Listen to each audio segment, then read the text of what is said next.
Hello there. I'm just going to give you another of those really effective and professional techniques to help your day be um, more enjoyable and under your control. All of the techniques I give you are to give you control of your mind and your mood. So this one is about who's driving your car. So on a bad day, what's driving that? What's driving that feeling of it being a bad day? It might be fear.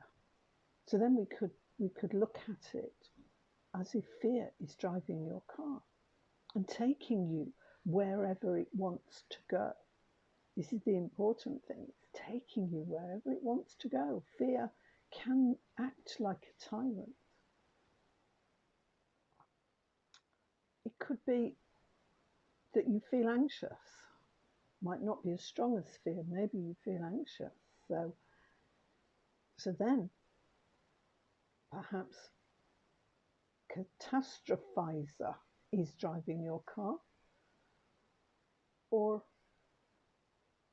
worst case is driving your car. And again, you just have to go wherever worst case wants to take you, wherever the lookout for catastrophe wants you to take you. So what about if you chose your own drivers? I plan to give you the instructions here on how to do that. I know that it feels as if your feelings are stronger than anything else, stronger than your choice, stronger than your decision. But it's not true. That is actually not true. Imagine if you were in the middle of a panic attack. You're walking down the street and just beside you, a child stumbles off of the pavement into the traffic. Would you just continue your panic? Would you just, because it's stronger than everything else, would you just stand there and continue panicking? Or would you automatically reach out and grab that child back to safety? I believe you will take some action. I'm pretty certain of that. So this technique allows you to take action even before anything negative takes over your car. So first thing is to consider what kind of a day you're going to have, or what is the next thing? What's the next thing you've got to face? If you've got to face an interview, a job interview or something, well then you might want confidence to drive your car. If you've got a lot to do, either at work or at home, it doesn't matter which. If you've got a lot to do, then maybe fast as you can would be a good driver. If it's a relaxing day, just at home, then calm as you like would be a good driver. Now, the interesting thing about this is you can have a co-driver as well. So if you were to choose fast as you can, you might want to choose the co-driver of common sense, because you do not want to be exhausted by the end of the day. Fast as you can, yes, but with some common sense. Now, there is the interesting consideration that even when we've chosen our drivers, that fear is always an option. Fear could be lurking at the side of the road to leap up and hijack your car. And that I think that's true. I don't think we can ever abolish fear, destroy fear. It is always an option. And in some instances it plays an important part in our life. I don't believe it is the only thing that keeps us safe, not at all, but it can um, act as an alarm. So here's a thought then. What if we take charge of fear? What if we invite fear along on the journey? And this is how we do it. We say, okay, fear. So this is what today's is going to look like. And I'm quite happy to have you come along on the journey. However, I'll need you to sit in the back. There's plenty of room for your legs.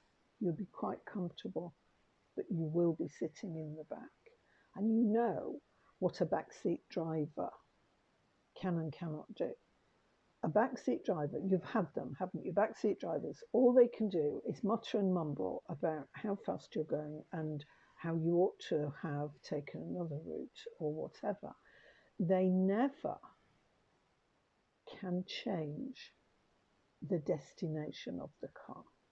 They can never change the direction that the car is going in.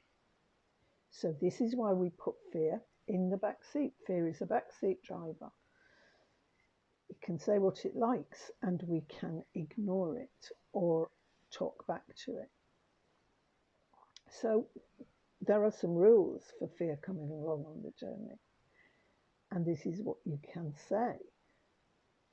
Okay, so you're sitting in the back. Now, here are the rules. You must not open the window. In fact, I don't want you to even touch the windows. You will not be allowed to fiddle with the radio, and you will never, ever be driving the car. And there you go. That is your technique. Now, I'm going to give you some suggestions as I do in lesson 2, and I've got to read these. I will not remember them all.